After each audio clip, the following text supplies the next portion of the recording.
Hello everyone, good morning, good afternoon, good evening, depending upon when you are watching this video lecture. The accounting standards are generally made for the purpose of prescribing the recognition, measurement, presentation and disclosure of various transactions and events, and also facilitating transparency to the financial statements for different users of the financial statements.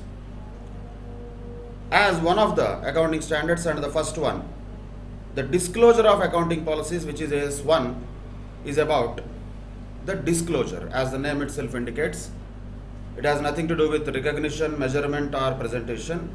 Basically, this standard deals with disclosure requirements, and the disclosure of what? Naturally, accounting policies. Then a question comes, what are accounting policies? Accounting policies are those accounting principles and methods of applying those principles which are adopted by the enterprise in the preparation and the presentation of financial statements. That's what is the definition of accounting policies. In other words, what types of principles the organization is applying while preparing and presenting its financial statements are commonly referred to as accounting policies. We can take some examples of accounting policies. For example, if we want to present inventories in the financial statements, before the presentation of inventories in the financial statements, the cost formula used for valuation has to be decided. And there are multiple options available to the organizations like FIFO or weighted average. If, for example, an organization is adopting FIFO method, that means that is one of its accounting policies, that they want to value the inventories using FIFO. Or otherwise, if they wanted to value inventories using weighted average method, that is their policy. So the accounting policies can be chosen by the enterprise, of course within the framework of accounting standards, not superseding them or not crossing the limits or options given by accounting standards. Within that, the organizations are generally free to choose their own accounting policies, which are nothing but the principles what they choose, and methods of applying those principles what they choose while they prepare and present those financial statements. So, as an example, say inventories is what is the item to be disclosed. Choosing FIFO or choosing weighted average, one of them, not both of them. Any one of the methods can be chosen. Whatever the method is chosen, that becomes the accounting policy of that enterprise. Same way, for presentation of cash flow statements, there is a possibility of choosing direct method or indirect method. Any of the methods can be chosen, but whatever the method is chosen, that becomes the accounting policy of that enterprise.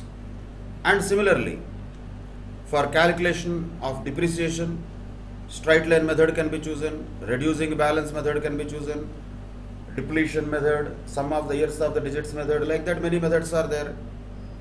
Particularly from accounting standard 10 point of view, broadly popularly used methods are straight line method, reducing balance method and actual usage method.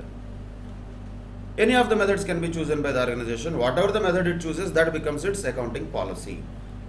So what can we understand from this is, there is a choice for the organizations to choose any of the accounting policies, but of course not as per their whims and fancies, within the framework, within the guidelines of accounting standards related to that policy. Why such diversity is required, or why such diversity is unavoidable?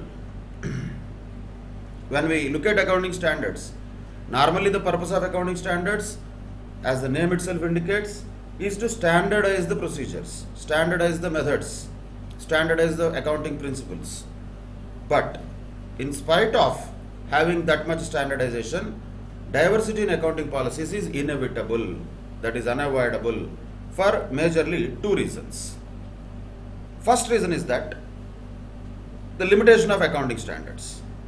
Why? Because though accounting standards are there for prescribing and guiding the organizations about different types of accounting treatments, still accounting standards cannot and do not cover all the possible areas of accounting.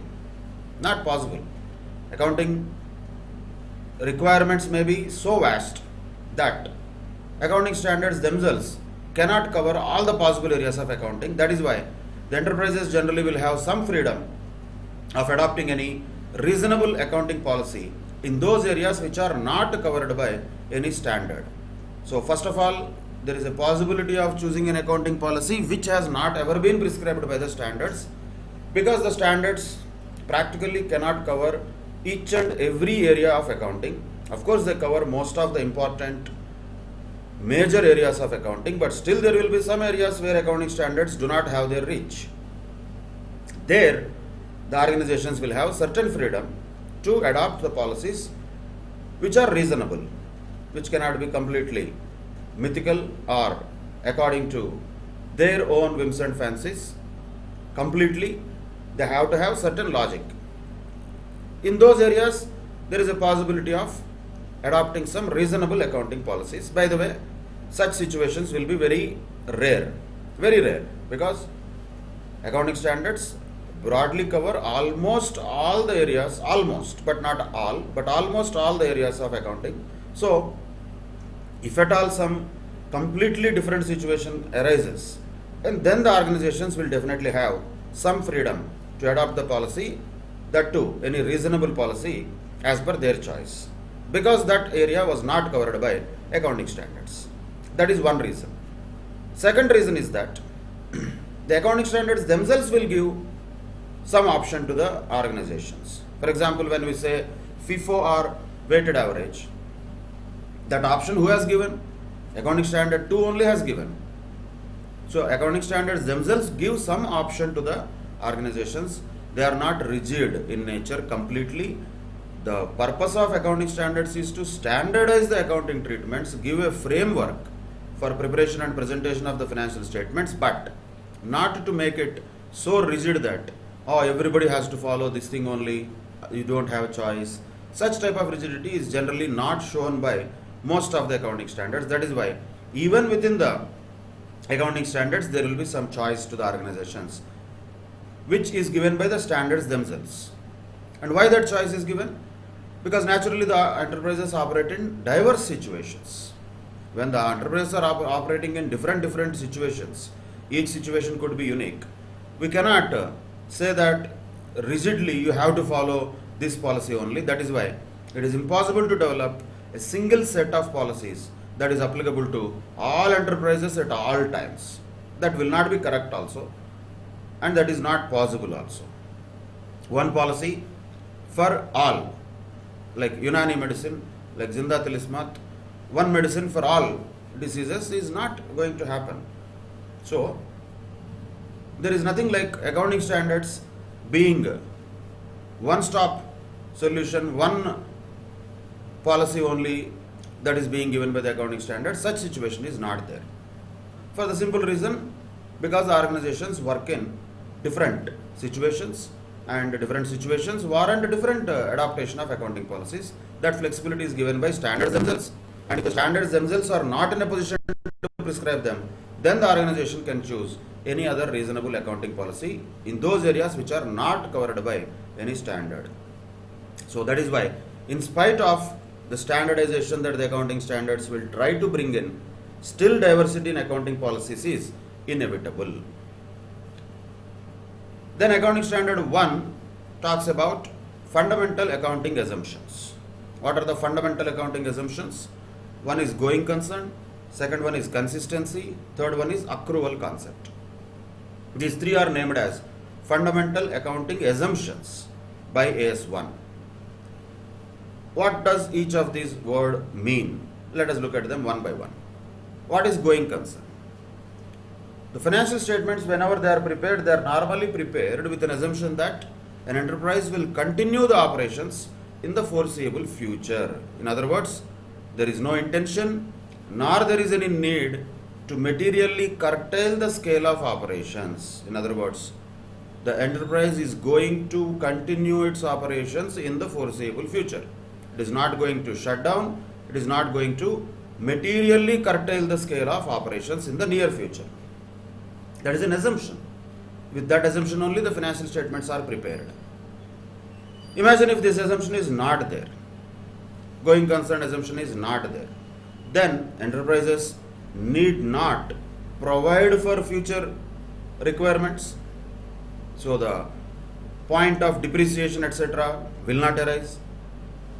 And if going concern is not there, the enterprises can show the assets and liabilities in the balance sheet on the basis of their realizable value rather than historical cost.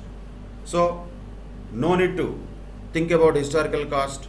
If we sell all the assets today, how much we can generate will be the value at which the balance sheet will be shown, which is not correct because the enterprise is not going to sell them today. So when there is going concern, then the normal way of preparation of accounting or financial statements will hold good.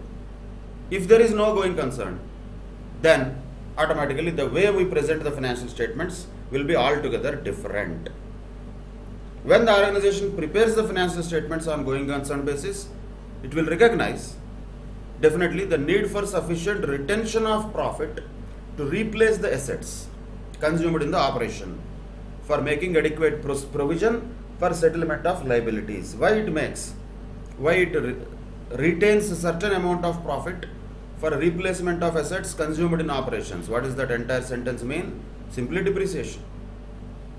That is what is a provision that is made in the P&L account, retaining the profits. Why is the requirement of depreciation arising? On one hand, the assets are being utilized, certain portion of the assets value should be also reduced. That is why depreciation is provided. And what is the other reason for that? That is retaining the profits for the current year so that those can be used for the replacement of those assets in future when the existing asset becomes obsolete. Why do we do that? With an assumption that the organization is going to continue its operations. If the organization is going to stop its operations, if it is going to shut down tomorrow, why should we have retention of profits and all? Why should we create provisions for the liabilities which might arise in future? Why do we do that? We do that with an assumption of that organization is going to continue its operations in the foreseeable future.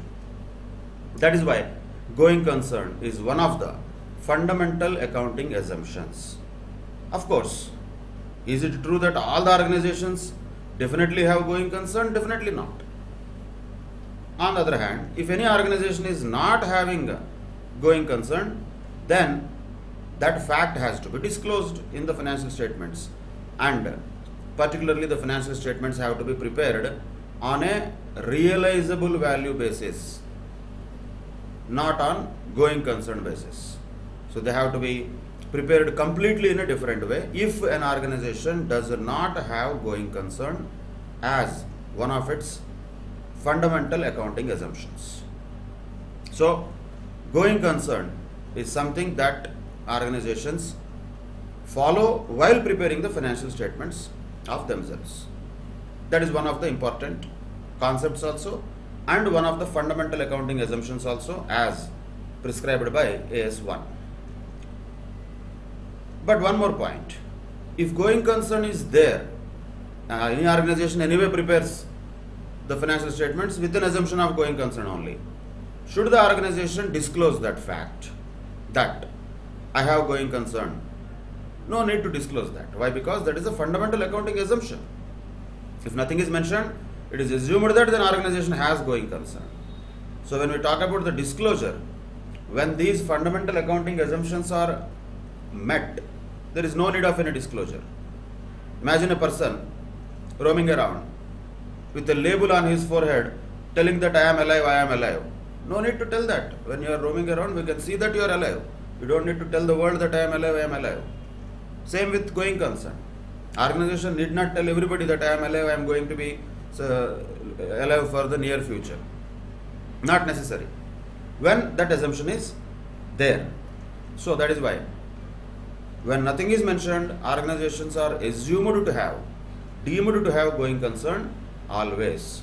That is one of the first fundamental accounting assumptions. Then, second assumption is that consistency.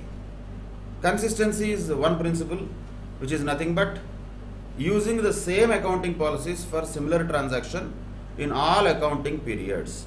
Year after year, the policies that we choose for treatment of something is going to be same.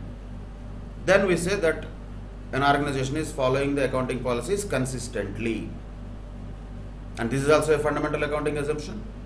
Means if nothing is mentioned, it is assumed that the organization is following the accounting policies consistently year after year.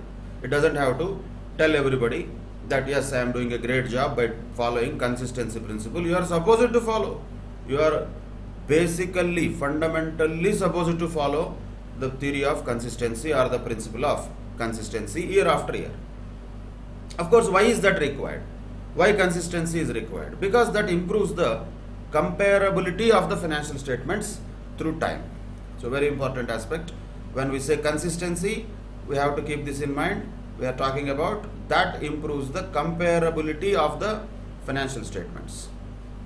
For example, let us say you have written the examinations of say 8th standard and you got some marks, and you got some more marks, different type of marks when you have written exams of 10th standard. Those are comparable if you have written both the exams from the same board at least.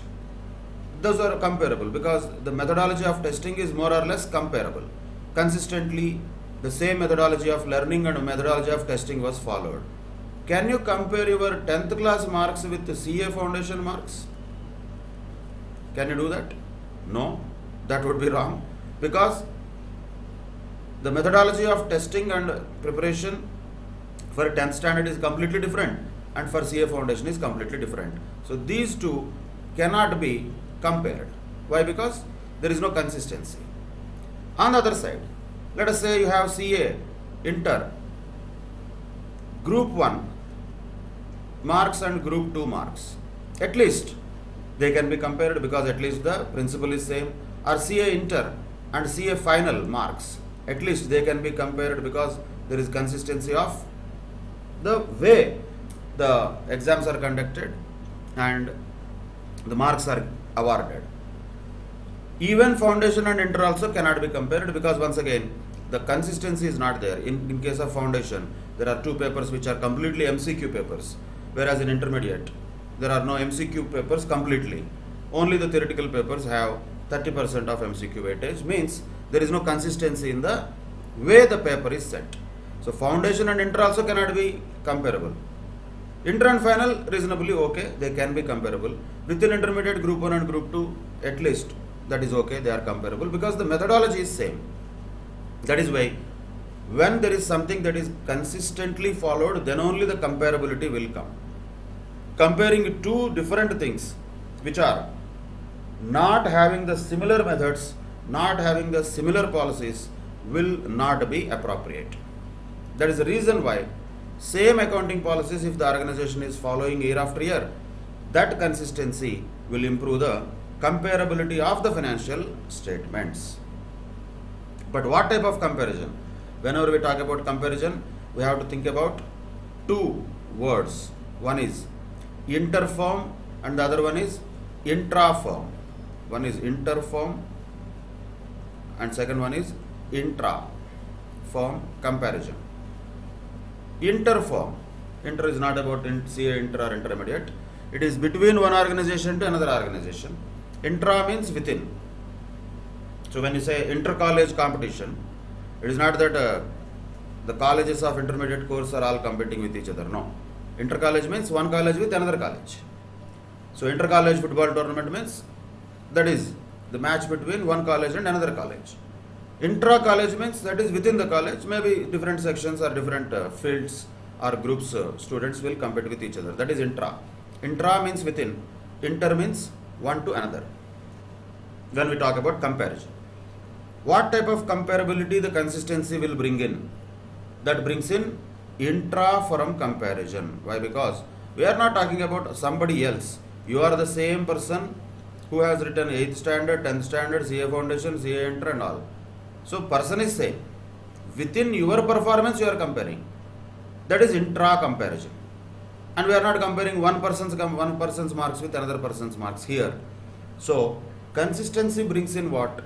Intra-firm comparison better. It will improve the intra-firm comparison. Then what should we do for inter-firm comparison? That is why we have accounting standards. When we say accounting standards have the ability of improving the comparability of financial statements, then also we said it was comparison. But what type of comparison then? That was inter-firm comparison. When one organization is preparing financial statements and another organization is preparing financial statements also using the same accounting standards, then they become reasonably comparable. So financial statements prepared using accounting standards of India and US GAAP may not be that much comparable because they are different standards. So comparability will be not absolute in that case. If the organizations are all following same set of accounting standards, then the inter-firm comparison becomes relatively easier. But that is about other organizations. What should the organizations should do for themselves? How to facilitate their own intra-firm comparison year after year. 2 years back, how much was the profit? This year, how much is the profit? How can you compare them? Only if you followed the same principles, same policies as you followed in the past 2 years with the current year. If all are same, then only comparability will have some meaning. Otherwise, that comparison will distort the results. That is why consistency is one concept that improves the comparability of the financial statements through time. Through time itself means we are talking about intra-firm comparison. So, just this is also through time only, 8th to 10th, 10th to CA foundation. This is not comparable. This is okay, this is comparable. So, through time if you want to compare, that requires consistency. But of course, does it mean accounting policies can never be changed in life? Not like that, not that much rigid. They can be changed. But when? When can an accounting policy be changed? If that change is required by a statute, or if that change is required by an accounting standard, or if that change will improve the presentation of financial statements for better or more appropriate presentation of financial statements, then accounting policy can be changed. Changed, no problem. But change silently, no.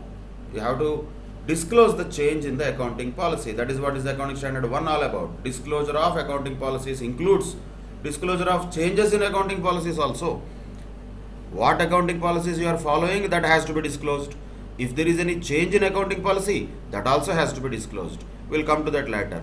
But as fundamental accounting assumptions, going concern is one, consistency is the second fundamental accounting assumption.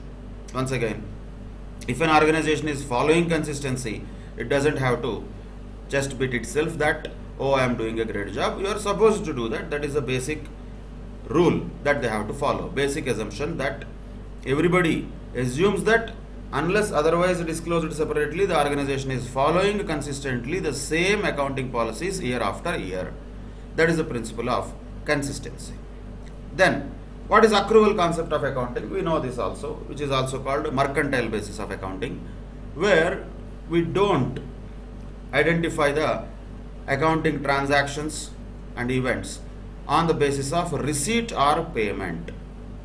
We will recognize them as they occur, not when the cash is received or paid. That is what is accrual basis of accounting. Simply speaking, that is the basis of accounting, where the transactions are recognized as soon as they occur.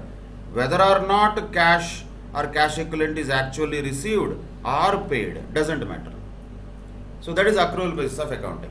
Live example can be, say, credit sales. When credit sales happened, we did not receive the money immediately, but are we going to recognize that as a sale or not? Of course, yes. We are going to pass an entry, debtors account debtor to sales. So, in spite of not having any receipt of cash, still you have recognized the transaction. Why is that? Because we follow. Normally, when we say accounting means automatically it is accrual basis. That is a fundamental accounting assumption. That is why.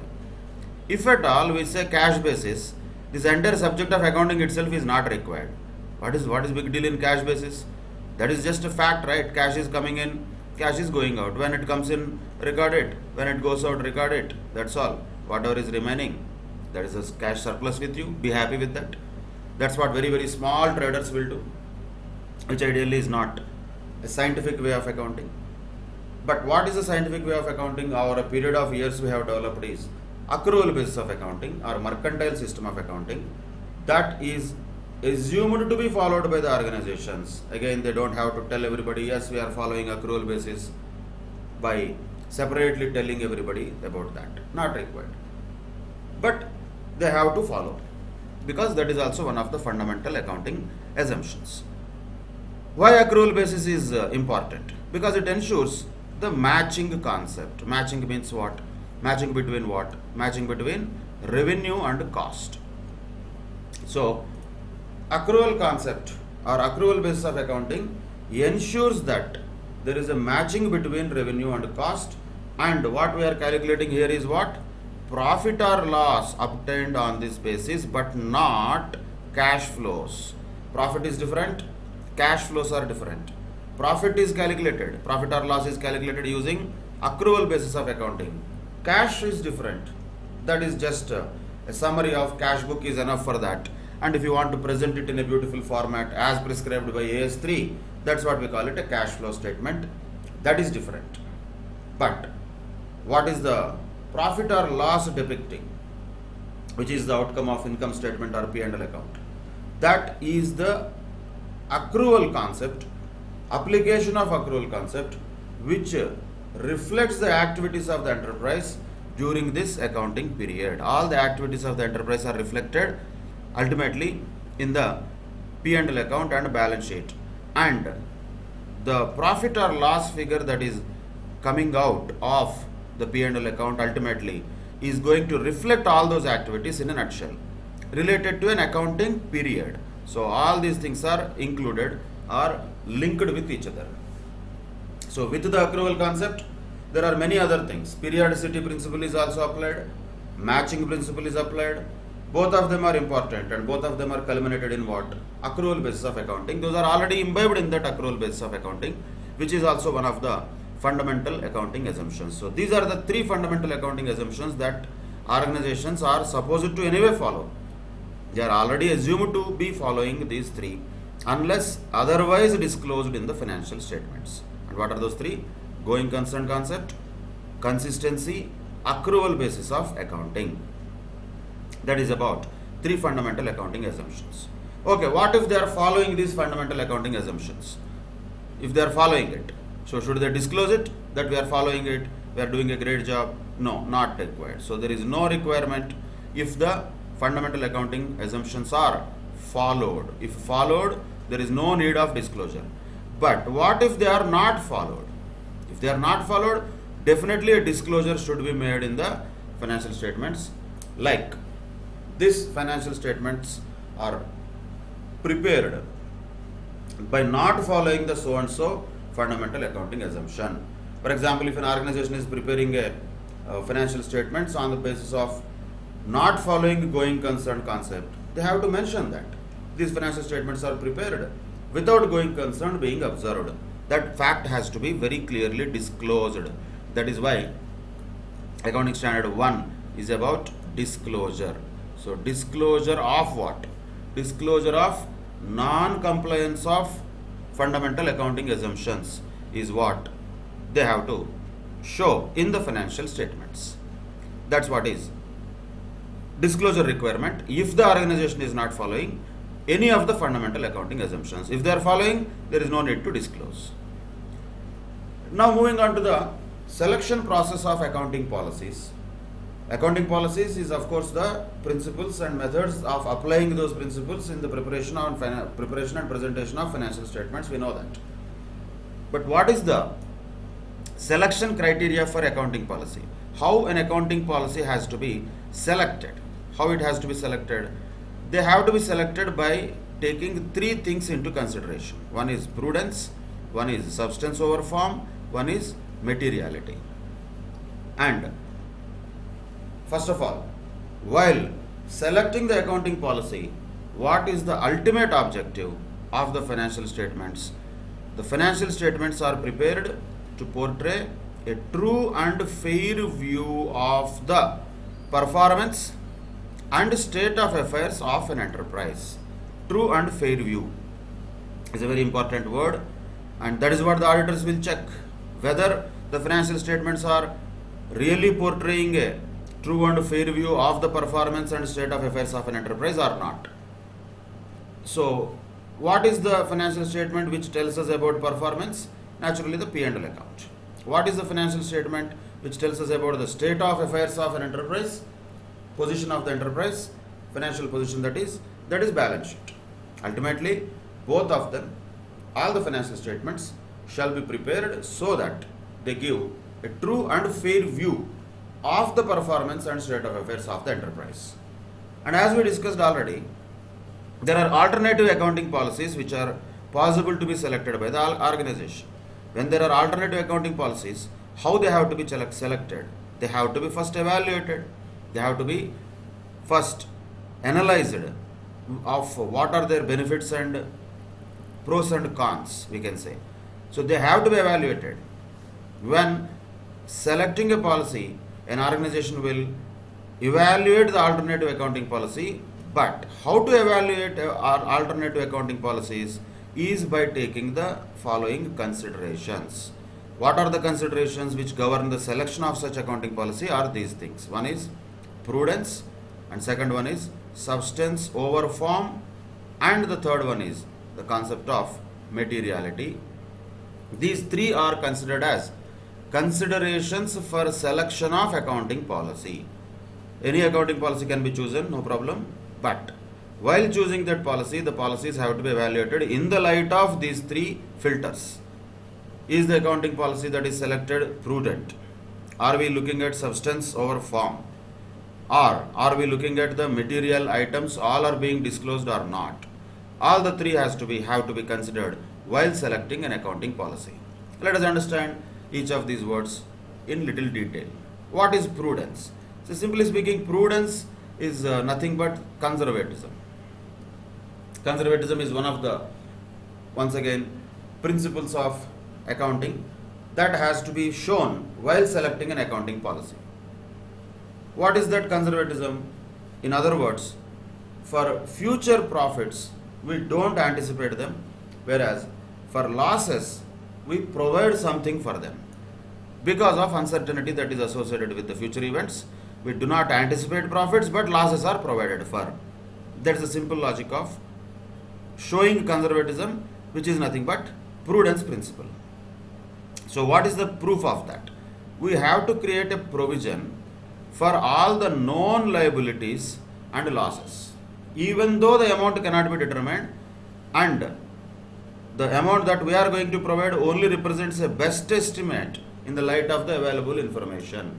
So that is an accounting estimate, which is also okay. Let us say provision for bad debts if we are preparing. It is only an estimate, it is not real. Or if at all we say debenture redemption reserve, we need that to be just kept aside so that we can redeem the debentures in future. That is a known liability for sure. But how much exactly will be required? Will the interest rates and other things be same throughout the period of the life of debentures? We don't know all that because the future is uncertain. But still, we have a best estimate in the light of the existing available information with which we can create a provision for known liabilities and also losses. And we do that by following prudence principle or the principle of conservatism. In other words, we do not anticipate any profits, but at the same time, we provide for the losses Of course, not that anticipated imaginary losses. We have to provide for known liabilities and losses. That is another point which we will discuss about it as a portion of provisions and contingencies, which is covered in a separate accounting standard. But logically, everybody should know this, accounting students. Provision is not something about creating imaginarily.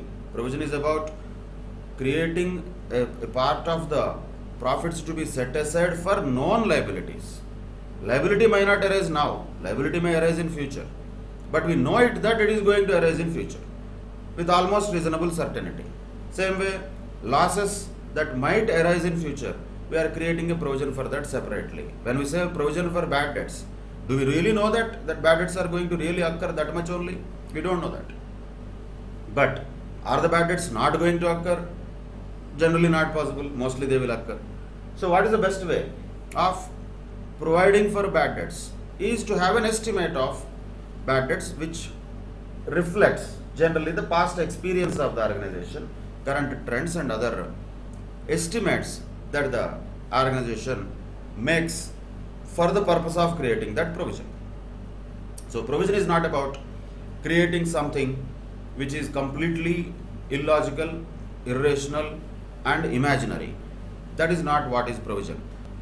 We cannot say we create a provision because we believe that, or we think that, we feel that maybe after 2 years there might be an earthquake and we might incur a loss. So let me create a provision for that because I am very conservative.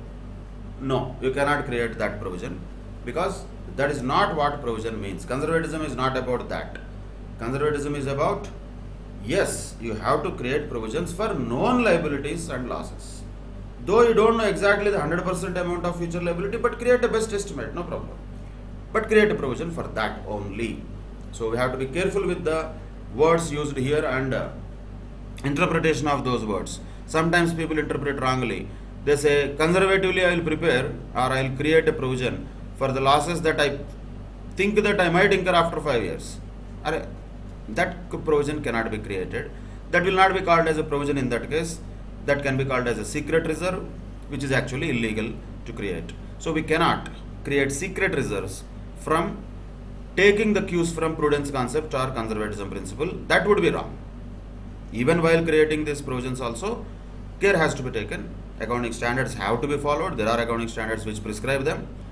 And then only we have to create such provisions. But at the same time, definitely one thing for sure is no future profits or anticipated profits can be recognized now. No way. No profits can be anticipated. That is for sure. No standard will tell to anticipate future profits. That conservatism is there inbuilt in the standards itself. All that we need to do is we have to follow that. So while selecting the policy, we have to be little conservative, prudent in the selection of accounting policies. That is the first consideration while selecting the accounting policies. Of course, what does prudence do? If we exercise prudence while selecting accounting policies, what happens? What happens is the result is this. The profits will not be overstated, losses will not be understated, assets will not be overstated, liabilities will not be understated. That is the final result of using prudence in the selection of accounting policies. In other words, conservative selection of accounting policies is what is prescribed by AS1. Then, always the organizations have to keep in mind substance over form. Substance over form means the transactions and events should be accounted and presented also according to the substance, according to the reality and financial reality, not merely with their legal form. That's what is substance over form. That always should be followed while selecting the accounting policies. What is the real substance? What is the reality of a particular transaction? That has to be given more priority than its legal form. Example for the such treatments, though not particularly prescribed by the accounting standards, but organizations do follow that. Take for example hire purchase transactions. In case of hire purchase transactions, the hire vendor is still the legal owner of the asset, but hire purchaser is not the legal owner of the asset until he pays the last installment. But still, who provides depreciation? who is eligible to provide depreciation as far as accounting is concerned.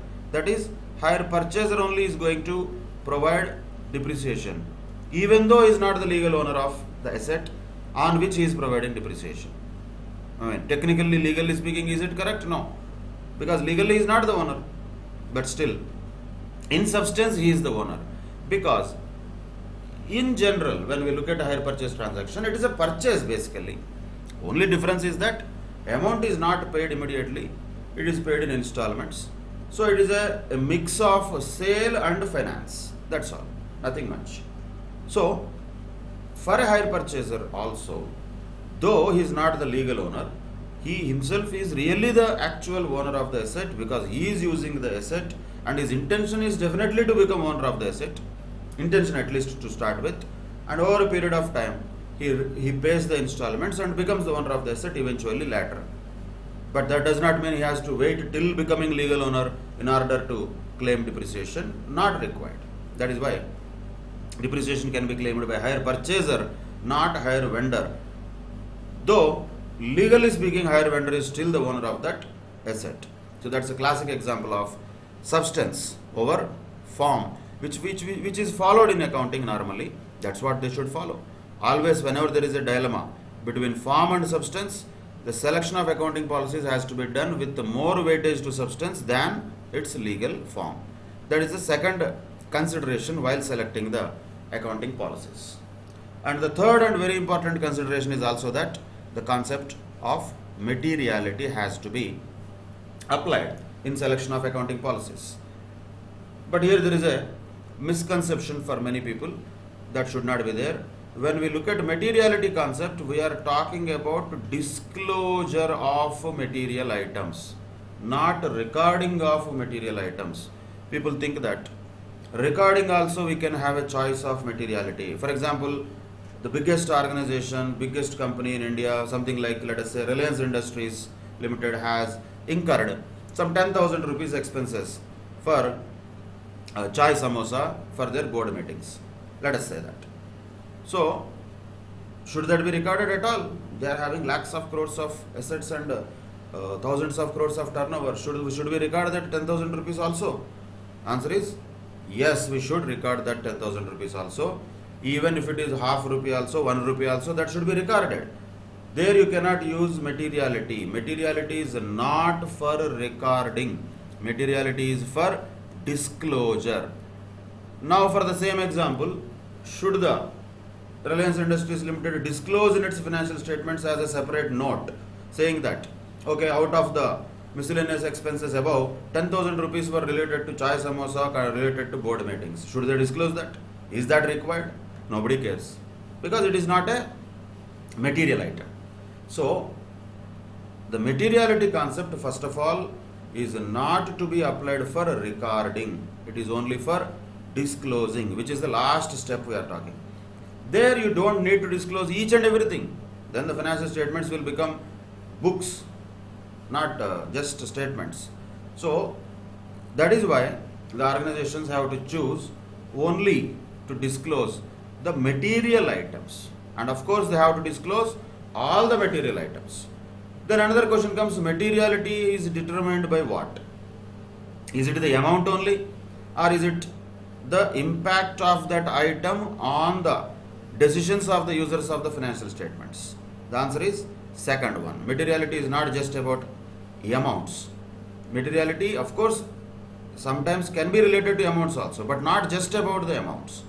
So what is the concept of materiality? When can we call any particular item as a material item? We can call an item as a material item where the knowledge of which might influence the decisions of the user of the financial statement. Then we say that item is material item. Not necessarily that item has a big financial impact. It may have, it may not have.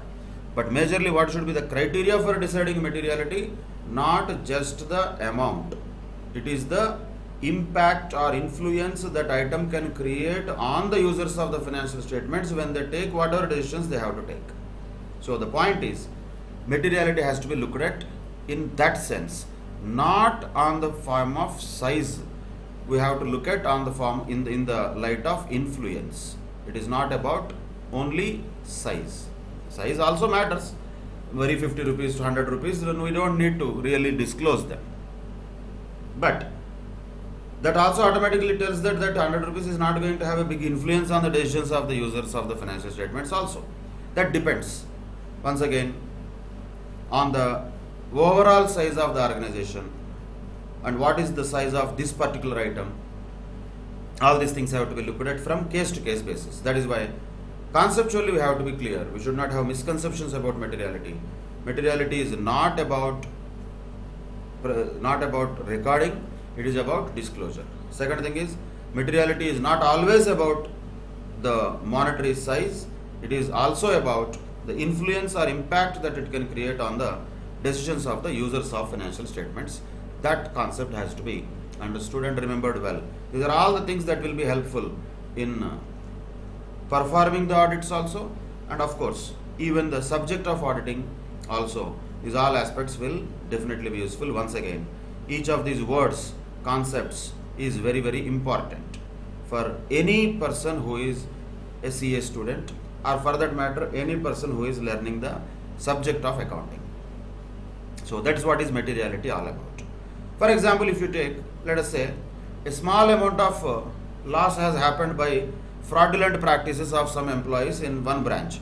A huge organization is there, and in one of the branches, some certain employees have done some fraud, and because of that the organization has lost some amount. So should that fact be disclosed or not? Though the amount is small, should that be disclosed or not? Answer is yes, it should be disclosed, because that might indicate a serious flaw in the enterprise's internal control system requiring immediate attention, so that we can avoid the greater losses in future. Which means, irrespective of the amount, in such cases where there could be an impact on the decisions of the users of the financial statements like this, because this is indicating a weakness in the internal control system. It is indicating when an employee can do the fraud, that is a very bad indication of the existing internal control mechanisms of the organization. That fact should be definitely disclosed, that so and so branch has reported and recorded this type of loss because of the fraudulent activities of certain employees. That has to be disclosed in the financial statements definitely. When we say disclosure, where it will happen? In general, all these things will happen in notes to accounts. When we say recognition, that may be a topic of journal entry. Measurement, of course, calculation, without which recognition itself is not possible, and journal entry itself cannot be passed, because every transaction requires to be measured in the form of money. So recognition and measurement are related to the recording activity of the accounting process. Presentation is different. That comes to when we are preparing the financial statements. So majorly presentation comes where we can think about financial statements, which is nothing but P&L account or income statement and balance sheet and cash flow statements. Those are all presentation related issues. How cash flow statement has to be presented, how to use direct method and how can we present that, indirect method, how to present that. Fine, that is all presentation issue. Disclosure is different. Disclosure is beyond these basic financial statements related to the organizations like P&L, balance sheet, cash flow. Over and above that, financial statements also include notes to the financial statements, notes to accounts, what we popularly call, and all the disclosures, whatever we are talking about here and in future also, we are talking about disclosure means in the notes to accounts we are talking about them. So if at all there is such a incident in any organization where certain fraudulent activity has happened, that fact has to be disclosed, because that is indicating some serious flaw in the internal control system of the organization. That is an example we are talking. This is an example like this. Why this example is taken? We should not only just hide it because the amount is very small. So not just the amount, we have to also look at what is the impact of it, what is the importance of it, what is the influence of that item on the decisions of the users of the financial statements. That is why materiality concept has to be applied while selecting the accounting policies. So when we select the accounting policies, these three principles have to be always followed. One is prudence, nothing but conservatism. One is substance over form, and the third one is concept of materiality. These three have to be definitely followed while selecting the accounting policies. So we have some fundamental accounting assumptions. If we follow them, we don't need to disclose anything.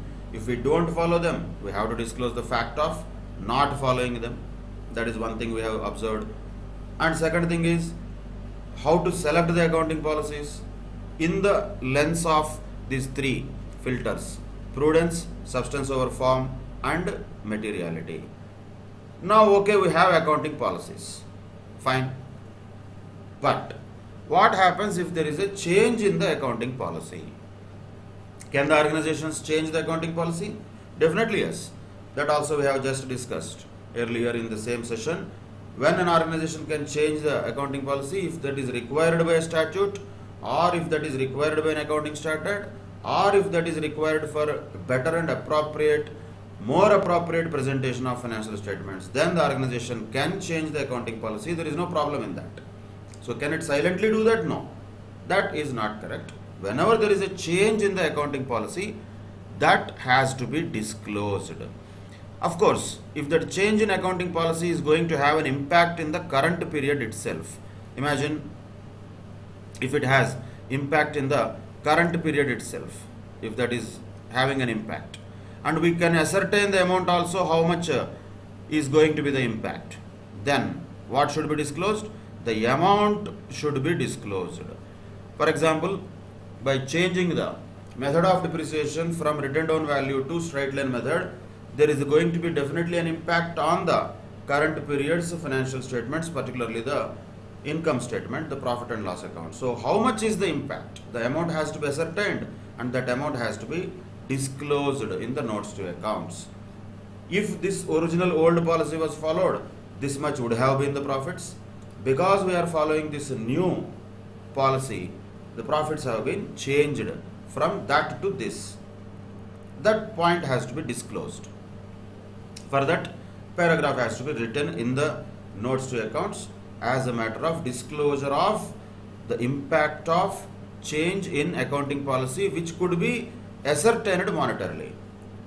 On the other hand, what if that could not be ascertained?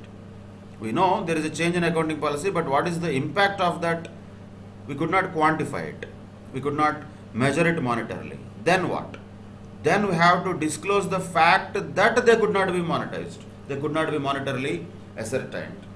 So, then also we cannot just hide, telling that, okay, we don't know what is the impact. No, we cannot say that. We have to clearly disclose this was the change in accounting policy, and the impact of that change in accounting policy in monetary terms could not be ascertained. That fact of inability of ascertaining the monetary impact also has to be disclosed. That is what happens if the accounting policy has an impact in the current period's financial statement. But what if it is non-material in the current period? I mean, not much impact in the current period, but it might be having a impact which is ascertainable in latter periods. Then what? Then the fact of such change in latter period also to be disclosed in the current period means whatever that is, reality, that has to be disclosed. What we have to disclose in this case? We have to disclose that, boss, there is no much material impact of this change in accounting policy on the current period, but this change might have an impact which could be ascertained in latter period. That fact should be disclosed now itself. Though the impact in future periods cannot be ascertained now, the fact that it could not be ascertained now, the fact that it does not have material impact on the current period has to be definitely disclosed in the current period's financial statements. That's what is the disclosure of accounting policies. So the organization should disclose all its major accounting policies, and also it should disclose any changes in the accounting policies, if at all any, if that change can be ascertained, if that change can be quantified, then that amount has to be disclosed. If that change could not be quantified, the fact that it could not be quantified also has to be disclosed. And also, if there is no possibility of ascertaining it now and we can ascertain it in future, that fact has to be disclosed. Okay? We could not ascertain now, we will ascertain in future. That's what has to be disclosed. So everything related to changes in accounting policy, whether quantifiable or non-quantifiable, has to be definitely disclosed. That's what AS1 prescribes. So the disclosure of major accounting policies, disclosure of changes in accounting policies, and disclosure of non-compliance of any of the fundamental accounting assumptions is the essence of accounting standard 1. And just to conclude it, what are the examples where different accounting policies may be adopted by different enterprises? This is a question which was given in the earlier examinations as a theory question. This you can write as an answer if such question is asked once again. Because as we know already, accounting policies can be adopted by the organizations according to their convenience, no doubt. But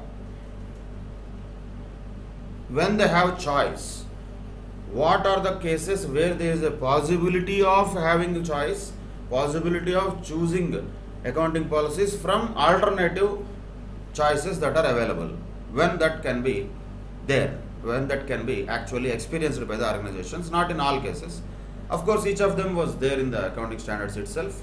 We don't need to code them, we don't have all of them in syllabus, but just write the different accounting policies can be adopted by the enterprises in the following examples, in the following situations. For example, methods of depreciation. Straight line method can be followed, or written down value method can be followed. Same way, methods of translation of foreign currency, that we'll see in accounting standard 11 later. There are options available in the accounting standards. We don't need to know the options unless and until we have that in syllabus, and when we have that in syllabus, anyway we'll know it later. So methods of depreciation, because everybody knows, we know that there are possibilities of straight line method or written down value method. Anything can be chosen by the organizations. That's an example of situation where the organization has a choice of choosing accounting policies which are available in alternative modes as prescribed by accounting standards only.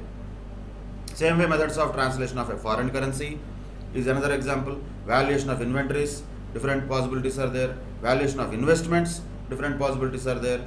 Treatment of retirement benefits, different possibilities are there. Treatment of contingent liabilities also, different possibilities are there. These are the various areas where different accounting policies may be adopted by different enterprises.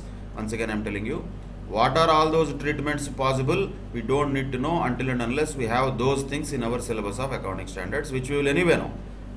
But this question is not about what are the alternative treatments. This question is about what are the situations where alternative treatments are possible. That's all.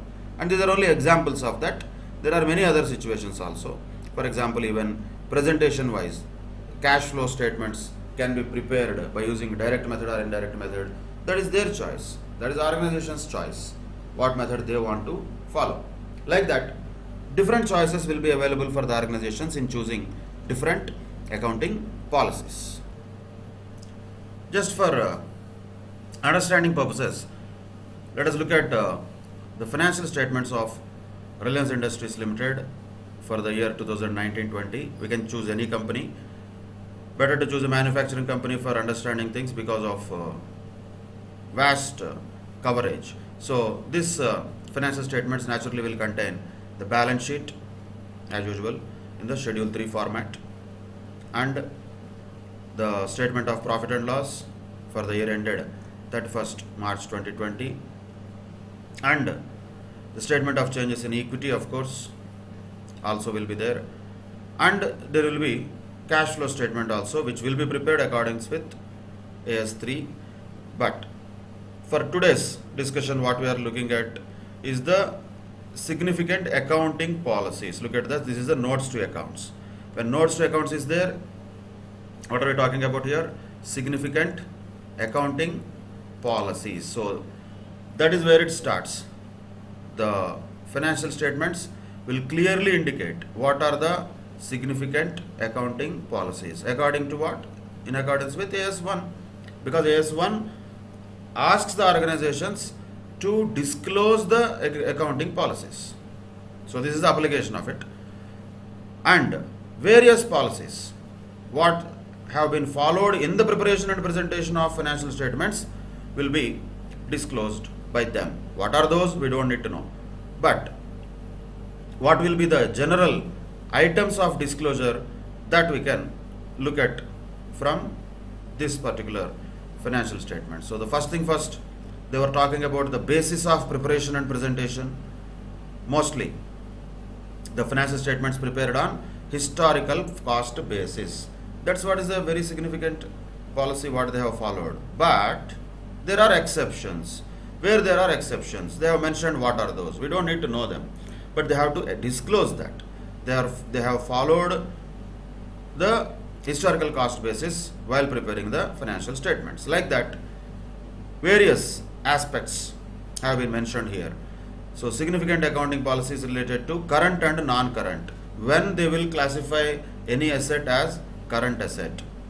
Everybody knows that, but they will have to tell people what policy or what kind of criteria they have taken for classification of current assets and non-current assets. Same way, what kind of policies they have chosen for property, plant and equipment, of course, which will be in accordance with the accounting standards only. So what is that? What is the way or method of depreciation that they have followed? That they have to mention very clearly. For every item, whether it is related to property, plant and equipment or any other thing, something like intangible assets, leases or other aspects like research and development expenditure and cash and cash equivalents, what are finance costs and how they have treated it, how they have treated inventories, how they have created provisions, what methodology they have chosen to create provisions, what methodology they have chosen to create contingent liabilities, how they have provided for or paid and accounted and recorded employee benefit expenses, what kind of methodology they have used for identifying the post retirement benefits also that they give to their employees, like that. Tax expense, how they have taken that, including current tax and deferred tax. If there are any share based payments, how they have dealt with that. Foreign currency transactions. It is basically mostly the copy paste of accounting standards only. Everybody knows that. But still the point is they have to disclose what they have chosen within the prescription of accounting standards. Within what has been given by choice given by accounting standards, what is their choice? What policy they have adopted, they have to disclose. How they have recognized the revenue and what types of financial instruments are there and how they have recognized them. Definitely they have a lot of financial instruments, so much bigger note has been given there, including financial liabilities, derivatives, etc., etc. We don't need to know all of them, but we have to understand this much of disclosure is required for accounting policies. This is all theory only, if you see, but they have to disclose how they have treated the non-current assets held per share, held for sale, and earnings per share, how they have calculated. Like this, many items they have disclosed related to accounting policies, and this will go on and on and on. How they have estimated various things. So see the number of notes that are there related to just disclosure of accounting policies. How many pages it is there? Just for understanding purposes, I am showing you. You can have this general. You can say you can see this and watch this or view this financial statements of any public company, because those are public documents anyway. Anybody can see them. You can also see them if interested, but I don't suggest that because unnecessarily it will waste a lot of time. Just understand the importance of each of the standards that we are looking at. This much of data has to be given by them, this much of explanation has to be given by them, disclosures have to be given by them. It's all for what? Significant accounting policies, that's all.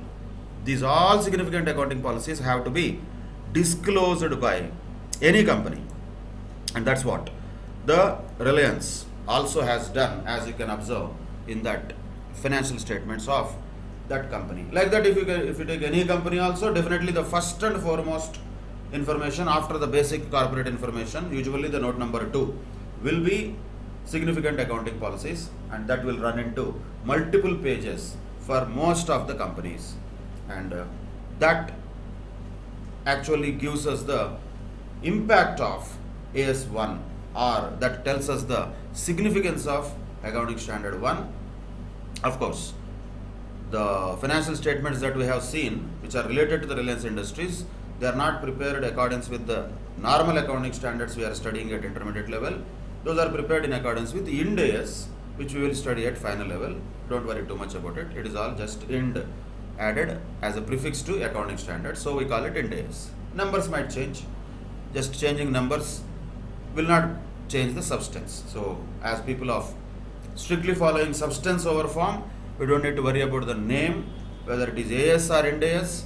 Ultimately, disclosure of significant accounting policies is must, and that's what the companies will have to do, and they have been doing it also, as we can observe practically from one of the financial statements of one of the top companies in India.